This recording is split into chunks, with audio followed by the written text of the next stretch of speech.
Badan pusat perbelanjaan diserbu pengunjung. Ya, ini untuk mengetahui geliat pasar Tanah Abang khususnya. Kini sudah ada koresponden CNN Indonesia, ada Arman Helmi yang akan memberikan informasi untuk Anda. Kita sapa langsung. Halo, selamat pagi Arman. Arman, seperti apa? Sepertinya masih sepi begitu di belakang Anda di pasar Tanah Abang Blok A, tapi sudah ada geliat yang muncul belum di hari libur ini, khususnya untuk memasuki Tanah Abang? Selamat pagi teman-teman, Puspa dan Rian. Berbicara soal geliat, mungkin saya menggeliat karena melihat tanggal tua ya, tanggal tua. Tapi itu mungkin tidak mengurangi antusias dari para pembeli karena mungkin mereka sejak jauh-jauh hari sudah menyisihkan budget khusus untuk mempersiapkan segala kebutuhan menjelang Ramadan dan juga Hari Raya Lebaran nanti. Tapi betul sekali apa yang tadi Puspa sampaikan karena memang jam operasional untuk pusat perbelanjaan di Tanah Abang ini nanti akan buka sekitar pukul 9 pagi sampai dengan jam 5 sore nanti. Jadi sejauh ini mungkin saya masih berada di luar, tepatnya di depan Blok A Pasar Tanah Abang, masih belum bisa masuk ke dalam karena memang belum dibuka. Sehingga saya juga masih belum bisa mengorek keterangan dari para pedagang maupun para pembeli. Namun jika kalau kita bandingkan kemarin-kemarin bahwa Pasar Tanah Abang ini katanya ataupun juga informasi yang berhasil saya himpun, para pedagang mengalami sedikit penurunan omset dibandingkan tahun yang lalu karena memang tahun ini menurut para pedagang banyak terjadi peristiwa yang menyebabkan kekisruhan sehingga itu sangat berdampak sekali pada aktivitas perdagangan dan juga perekonomian sehingga orang-orang mungkin pada takut begitu untuk datang ke Tanah Abang ya, apalagi memang Tanah Abang ini juga cukup dikenal padat, kemudian juga rawan kriminal, copet, macet, dan sebagainya. Apalagi juga Pasar Tanah Abang sebagai pusat grosir yang digadang-gadang sebagai pusat grosir terbesar di Asia Tenggara ini juga sering dikunjungi bukan hanya pedagang dari Indonesia saja atau dari luar kota, tapi juga ada beberapa pembeli yang datang dari luar negeri misalnya di kawasan Asia Tenggara seperti dari Malaysia, dari Singapura, kemudian juga dari negara-negara tetangga lainnya. Berbicara soal omset, informasi yang berhasil saya peroleh juga para pedagang mengatakan tahun ini jikalau dibandingkan dengan tahun-tahun kemarin mereka itu mengalami penurunan sekitar 30% bahkan sampai dengan 50%. Kalau misalnya ada salah satu pedagang yang bilang bahwa kalau sebelum-sebelumnya atau tahun kemarin mereka bisa mendapatkan omset misalnya paling tinggi itu 25 juta per hari. Nah tahun ini atau menjelang Ramadan ini mereka katanya hanya mendapatkan sekitar 8 juta rupiah omsetnya per hari. Nah ini juga disebabkan karena tadi faktor keamanan kemudian juga situasi politik tanah air yang sedang hangat-hangatnya sehingga mengakibatkan para pembeli dari luar daerah itu mungkin enggan datang berkunjung ke Pasar Tanah Abang. Nah untuk hari ini karena memang belum buka, jam operasionalnya itu masih jam 9. Saya juga masih belum mendapatkan informasi apapun. Siapa tahu nanti pada sudah buka, saya akan masuk ke dalam dan akan lihat apakah ada para pembeli yang datang dari luar negeri begitu yang mungkin jauh-jauh sudah mempersiapkan waktu untuk berbelanja di Pasar Tanah Abang ini. Untuk situasi lalu lintas juga bisa saya informasikan kepada teman-teman dan juga pemirsa di rumah.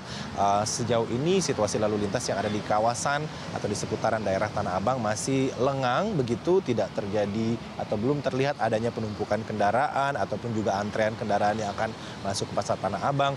Juga Satpol PP juga belum terlihat sejauh ini karena memang Pasar Tanah Abang juga cukup crowded begitu, ada banyak pedagang kaki lima yang ya dapat dikatakan masih membandel dengan menjajakan jualannya atau dagangannya di sekitar atau di emperan atau di pinggir jalan Pasar Tanah Abang ini sehingga itu bisa menyebabkan kemacetan. Jadi kita akan tunggu nanti teman-teman apakah sekitar jam 9 kalau sudah buka, apakah sudah ramai, sudah macet atau belum, nanti saya akan pantau terus, saya akan sampaikan informasinya. Kita kembali ke Puspa dan Rian. Ya Arman, terkait poin tadi ya mengenai pedagang kaki lima, pada beberapa waktu yang lalu, sekitar seminggu yang lalu, Jarod Saiful Hidayat pernah menyatakan bahwa ada banyak modus yang digunakan oleh PKL untuk kembali berdagang. Apakah pagi hari ini Anda melihat mereka juga sudah mulai bergeliat begitu, mungkin memanfaatkan momen dari sudah diminatinya kembali Tanah Abang menjelang Ramadan? Apakah pagi ini sudah terlihat ada tanda-tanda seperti itu, Arman?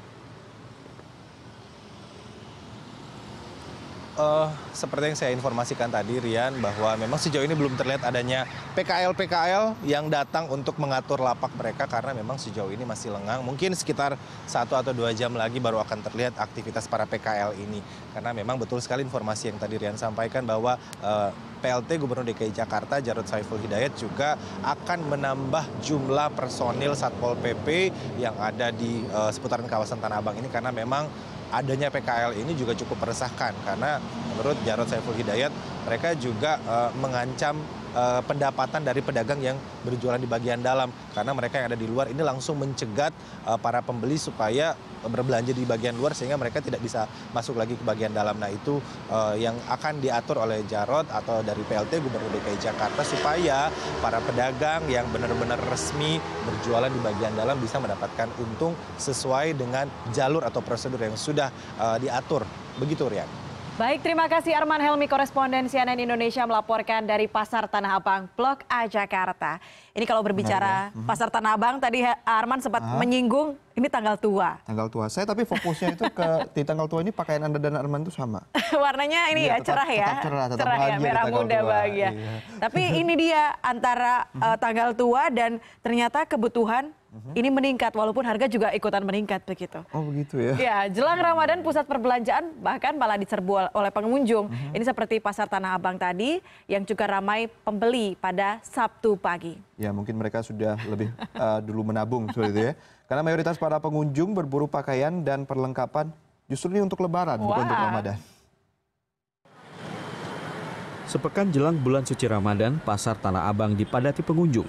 Pusat pedagang tekstil terbesar se-Asia Tenggara ini setiap harinya didatangi sekitar 100.000 orang pengunjung, baik dari dalam dan luar Jakarta.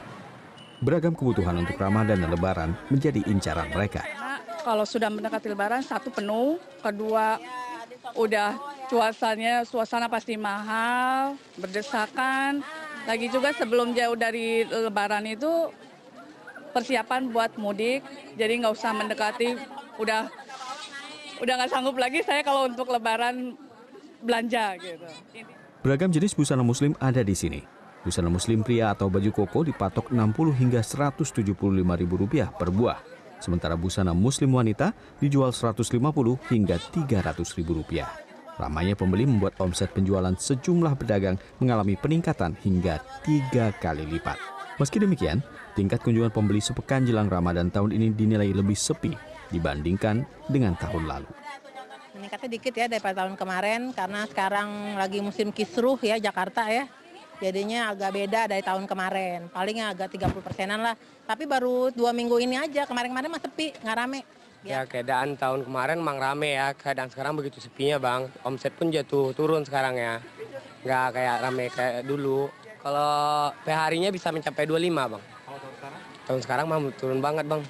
Dapat 8, 5, paling rendah sekarang 3. Diprediksi kepadatan tertinggi pengunjung terjadi pada minggu kedua Ramadan dengan rata-rata 170.000 pengunjung setiap hari. Pengelola Pasar Tanah Abang telah menyiapkan sejumlah strategi guna mengantisipasi lonjakan jumlah pengunjung.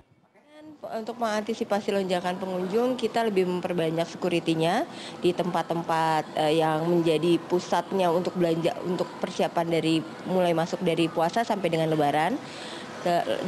Lebih banyak tuh akan lebih banyak di lantai LG, SLG, basement 1 dan lantai 5 itu lebih banyak. Sementara itu, lalu lintas di kawasan Pasar Tanah Abang juga mengalami kepadatan. Pedagang kaki lima yang masih bandel juga kerap mengganggu para pejalan kaki. Guna menjaga ketertiban, rencananya pemerintah Provinsi DKI Jakarta akan menambah jumlah personel Satpol PP agar kawasan Pasar Tanah Abang tetap steril dari pedagang kaki lima. Victor Pangaribuan, Jakarta.